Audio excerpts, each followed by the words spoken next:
My name is Jishnu Dasgupta, and my primary identity is that of the bass guitarist and the manager of an Indian folk rock band from Bangalore called Swarathma. What you saw and what I had, it's my privilege that I could, be a part of this experience that I could share with all of you. We play music that is somewhere at the confluence of Indian sounds, Western sounds, music that we have all grown up with collectively as a band, bring that together, play that live for audiences such as yourselves, and record albums, play music, do that because that's really what gives us joy in the end. That said, I have no qualms about admitting right up front that I don't belong here at all. I am neither an HR professional, nor do I have any idea of the world of benefits and rewards. And I'm just here as a result of a conversation I had with Savita from People Matters, where we were just, shooting the breeze, talking about what is the concept of rewards for musicians? Is there a concept of rewards for musicians? And if there is there anything at all? Is there anything at all that I can share with your world that is unique to mine? And that is all that I'm here to do. The first thing that I wanted to talk about is what is it about musicians that makes them continue to play music for years without there being any semblance of a structured reward program in the world of rock bands? There is none, right? I'm a bass guitar player today in the year 2017. In the year 2020 or 21, 5 years from now, I don't see myself as chief executive bass player. I don't see myself as business development head North American territories. I am going to continue to be a bass guitarist. And if I'm fortunate, I will get to keep making the music that I love to make with my friends who are my bandmates and colleagues. So what is it really? I started making some notes. Is it that, is the reward structure for musicians, is it money? Is it fame? Is it sex, drugs, and rock and roll? And all of the things that people consider, "Arey, tu to musician yaar, tera to nikal padya, tu to dude hai, tu to rock star hai." Let me tell you, that does not last. It isn't anything that can be a sustained model that you could depend on. That if I am a musician today, I will keep increasing my fame quotient year on year by 10%. That cannot happen, that will not happen. Besides, there are enough and more examples that I can cite of musicians that are very happy doing what they're doing, despite there being really no money in it at all. As Niyati was saying, I had a hotshot job. I'd come out of one of India's top campuses. I landed a PPI. I didn't even have to sit for placements. I was really good at my job. I really enjoyed it. I was earning reasonably well, I think. And then, to become a musician, it means you go from whatever you're earning to zero. And you stay there until things start to work out. And this is not unique to me. There are several musicians who don't really do this for money at all. Fame, the promise of a cool life and things like that, let me tell you, aren't really anything you can depend on if you're talking about why musicians continue to play music. So if that is really the situation, then why is it that some bands continue to create amazing music year on year and are known for for being really cultural icons or centerpieces of movements and things like that? So that made me think some more. I came up with this thought of the three things that make me continue to be a musician. Now, I became a full-time musician in the year 2009. I do consulting projects and things like that to keep, money flowing in lean months and things like that. But my life is dedicated to music. In fact, if we had a show today, then I probably wouldn't be here. That would be my priority. But that's the point. If music is what gives me joy to do, why is it that I'm doing it? And the first answer is that the very act of playing music with my band is a reward in itself. And I'm really, really blessed that I get to play this music. I get to call myself a musician.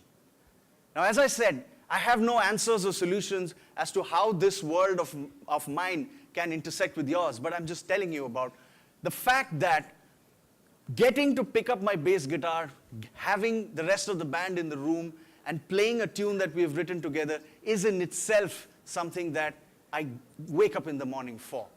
And getting a chance to do that day after day is in itself for me a reward. The second thing is that I have the ability, or the blessing again, to create something new. Now, a story about this song Pyasi that we just saw, it was originally written as the voice of the river Kaveri talking about the Kaveri river conflict. My bandmate Vasu, who sings and plays acoustic guitar, wrote this song at the end of a conversation that he overheard in a train, where there were young farmers and an old lady arguing in the mid-90s when the Kaveri riots were at its peak as to who should get how much of the Kaveri's water. And after the debate raged on for some time, the old lady said, "But have you thought what the river thinks?" This is what gave Vasu the idea of writing the song Pyasi. It has since gone on to become one of our biggest songs. Shubhaji very kindly, graciously agreed to lend her voice to it, and all of the rest of it happened. However, in 2010, we were in conversation with Gibson Foundation, the guitars, and Global Water Challenge to create a music video for the concept of water. And we took the concept of a river conflict to the concept of fragility of water as a resource. Now, without going into statistics, we all know that water is the #1 concern, but we got a chance to create a music video talking about a story of a young girl and bringing that together with the water haves and water have-nots and things like that, and create something that says something about our point of view to the world. This didn't exist till we decided that let's do something on these lines. And I get to do that. I get to create something new. Whether it's a song, whether it's a performance, whether it's a music video, an album release, a tour, or whatever it is, I get to bring joy into people's lives with the music that I can create. That is a big reward for me. And third, and this I think my earlier the speaker before me, the wonderful Mr. Santosh, I think his name is, touched upon briefly, is what if you had asked me personally, okay, you're an MBA graduate, you're an engineer, you know a little bit about music, can you create something like this for me? I'm Global Water Challenge. The answer is no. Neither could Vasu, my bandmate, or any of the others in the band. None of us could have done it on our own. The point I'm trying to make is that in creating music as a band, you are necessarily greater than the sum of your parts if you're any good. If you can come together and become bigger than something that you could possibly be, trust me, that feels amazing. Because I couldn't have done it on my own, and they couldn't have done it without me. The combination of these two things is absolutely mind-blowing when it comes to the concept of doing something that is rewarding. Now, with all of these things in place, let me talk a little bit about what exactly happens when I'm trying to do this in the jam room. So I play the bass guitar. For those who don't know exactly what it is an instrument that bridges together beat and the melody. So it is a Western instrument, and along with the drums, it is called the rhythm section. Now, it is the job of the rhythm section to provide a foundation for the violinists, for the guitarists, for the vocalists, and everybody else to sort of dance. So which means that my drummer is a very, very key component of my success in the band. Now, when I'm sitting with him to play something, it often happens that I have to look at him and say, "Hey, what you're playing is nice, but it's not really going with the groove that I'm trying to get." Or he could tell me that the bass line that you're playing, dum, dum, dum, dum, is a bit too busy. Can you space it out a bit, because I'm trying to play this little laid-back kind of a groove. Now, what's happening here is that I'm asking my drummer to change the way that he's doing his job, which is, in the organizational context, the Department of Bass is calling upon the Department of Drums to change the way that they're doing their work. Now, if I was an organizational Department of Drums, I would say, please send me a mail. Let us sit, let's call for a meeting. We'll invite some of the key stakeholders, and then we'll discuss and see whether this is really necessary.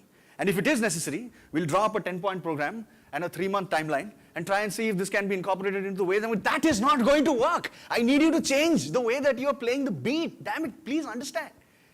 And this leads me to tell you one very important thing, that this interdependence between organizational departments when it comes to a rock band is not just important, it is critical. If the bass player of a band that is composing a song doesn't listen to the drummer, then it's not going to result in a temporary problem. It's going to result in disaster. Because you're not going to get a song that is of any good at all. So if it is not just important, but critical, that my bass player listens to me, is this equally important, critical in the rest of the band? Yes. My guitar player constantly has fights with my vocalist, saying that, look, I need you to sing in line with this chord. What you're singing is not there in this chord. The note is absent, that's why it's sounding off. Okay. Then it is up to the vocalist to either change the way that he's singing or perhaps change the chord. Now, ultimately, it is not just important, it is critical that we listen to each other in the context of a band.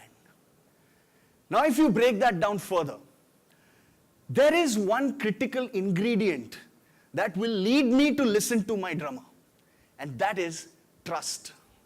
That you're not asking me to change my bass line just because you're going to look good and you're going to make me look bad.